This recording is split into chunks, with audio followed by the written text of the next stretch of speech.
Everything you struggle with, everything I struggle with, is something every business owner in history has struggled with at some point. And a lot of them made it out okay. So we know it's not something new. It's not something impossible. It typically starts with us and our belief about it.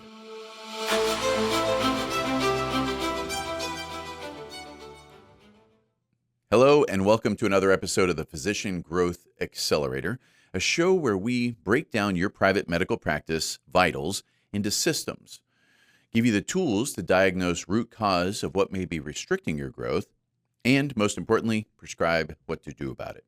I'm Zed Williamson, your host, and I believe that every system is perfectly designed to get the result it gets. And I believe that because it gives us freedom in business where we can say, okay, this is all on purpose. We may not like the actual result. That's okay. It's a perfect outcome. All we need to do is change the system to get something different. Now, today we're going to talk about struggles in your private medical practice. And there's a single thought that I want you to walk away with by the end of today's episode. And that is, I want you to believe that you have more control over what goes on in your practice than you do right now. So let's set you out on the path. There's a book written by Viktor Frankl called Man's Search for Meaning.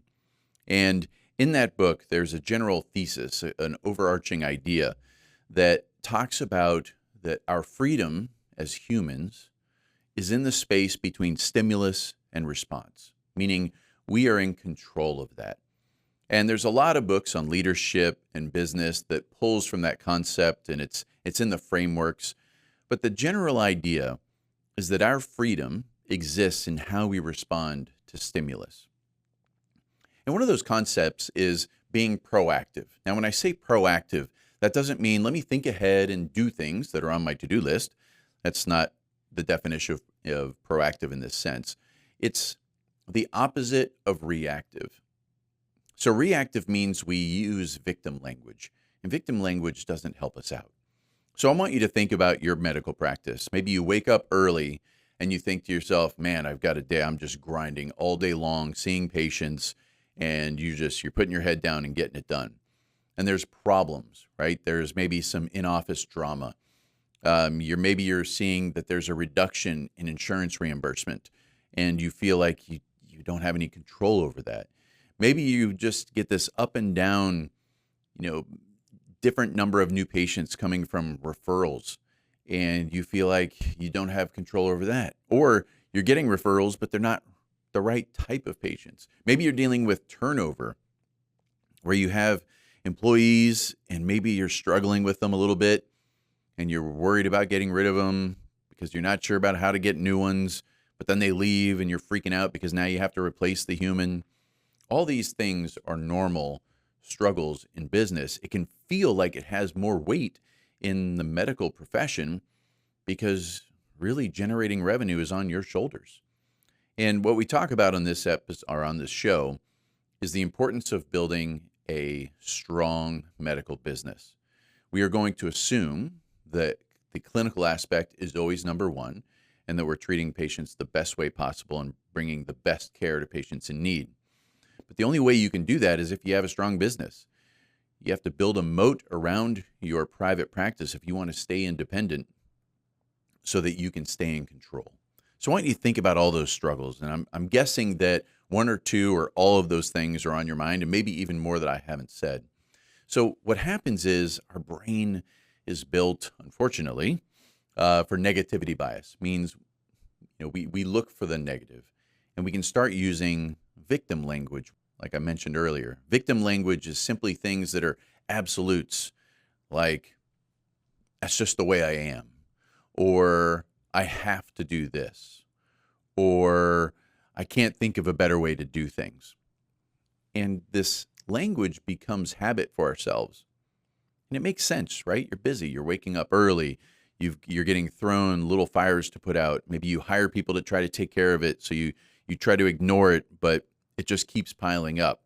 And it can seem like you're doing more and more work, reimbursement is coming down, costs are going up, and it's just a challenge. Specifically, for instance, in California, if you're in a medical practice, there's the increased minimum wage that's going to happen over time. That's probably weighing heavily on a lot of people's minds. I mean, imagine minimum wage of $25 an hour for any employee within your private practice. That can be tough. So what does this have to do with being proactive? Now, remember, proactive means the opposite of reactive. And you have more control than you think. So let's break this down.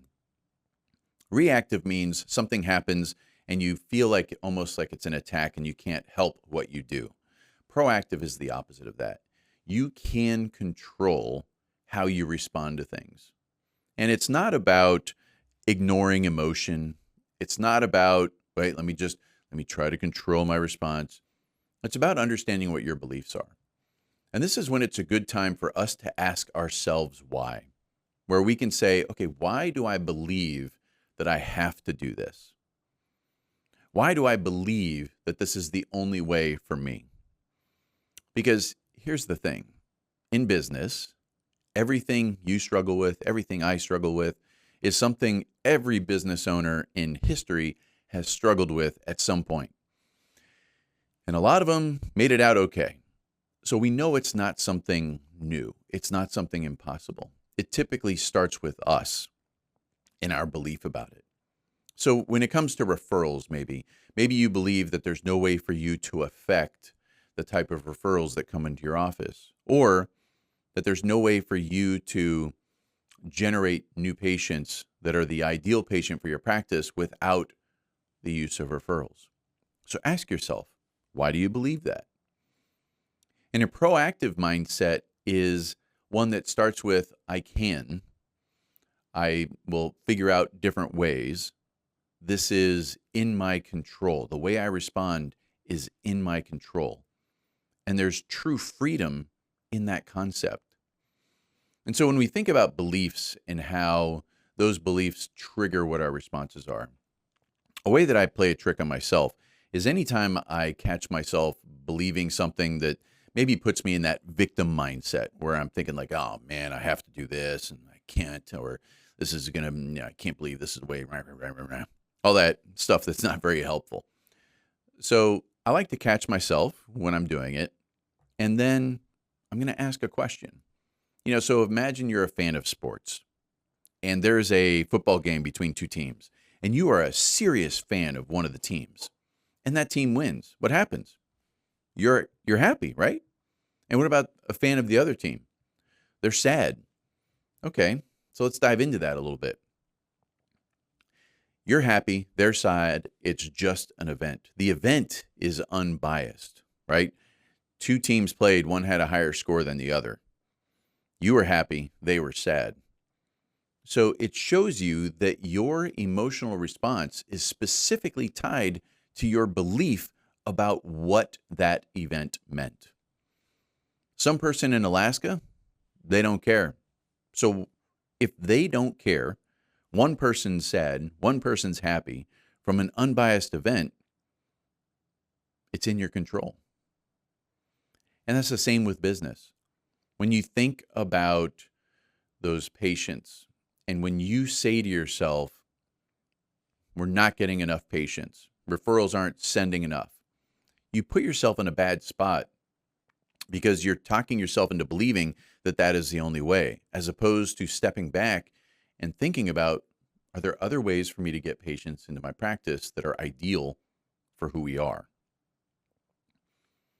Maybe you're dealing with turnover, like I mentioned earlier, and you might be saying victim-like statements like, it's hard to find good people, or how am I going to find people at the rate that I have to pay them, or no one wants to work, or maybe you have some kind of bias towards a generation of workers, and you kind of put this blanket statement saying, no one does this because they're this. So listen to what you're doing. You're allowing yourself to fire off these emotional statements based on beliefs that you can change. You're being reactive. You're allowing the stimulation to determine your response. You're actually giving up freedom. I don't know about you. I don't want to give up freedom. This has to do with understanding that you control the response. And when it comes to turnover, there are ways for you to hire people that are perfect fits for your organization. They come to work excited. They work hard for the pay that makes sense for your business.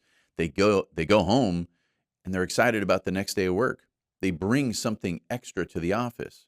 That's possible. It happens all over the country. When we think about insurance reimbursement,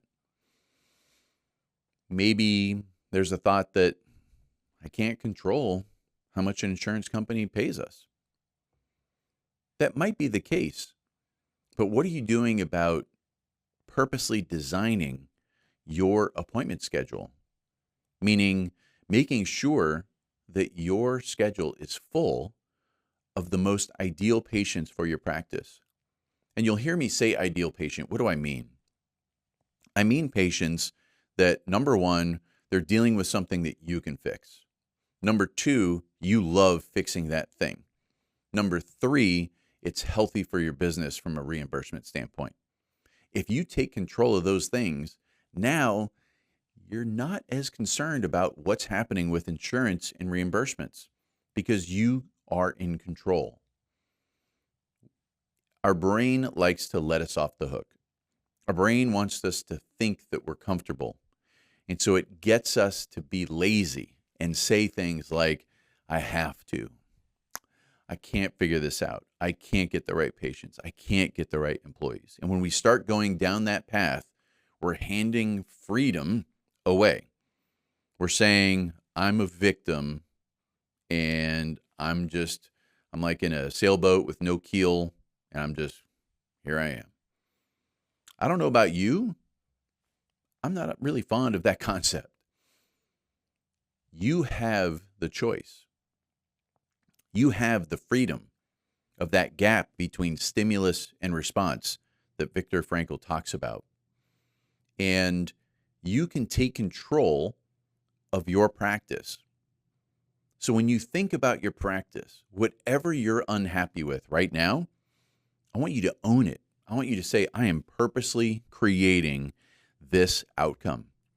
It is a perfect outcome for the system that I am operating. When you start saying things like that, you'll be more open to understanding tweaks that you can make. When you start owning the outcome, as opposed to putting blame off elsewhere, you put yourself in a position to affect change. You can control more of your practice than you currently think you can. There is tremendous freedom in that. There's tremendous freedom in the idea of being proactive. If you want to dive into that concept a little bit more, Stephen Covey wrote a book, The 7 Habits of Highly Effective People, that does a really good job of breaking down the framework of what being proactive means, of owning that gap between stimulus and response. Here's how I check to see if something interests me. When I come across a concept, if I say to myself, man, I want to teach this to my kids, that means I probably should be following it myself. So it's been beneficial for our business. And I know if you're in a position where you feel like you're on the struggle bus, you feel like you're out of control, and then you keep getting dealt little fires to put out, challenges. You just can't get over the hump and get on this nice cruise control and feel really in control in your business. One of the keys is for you to get out of being reactive and start to be proactive. Have that freedom between that stimulus and response. So I hope I've helped you think a little bit more towards the direction of you believing that you have more control over your practice than you currently did a few minutes ago. If you ever want to check your practice vitals, go to physicianaccelerator.com and click on Vitals. And always feel free to reach out to us for any other questions. Thank you, and we'll see you again on the Physician Growth Accelerator.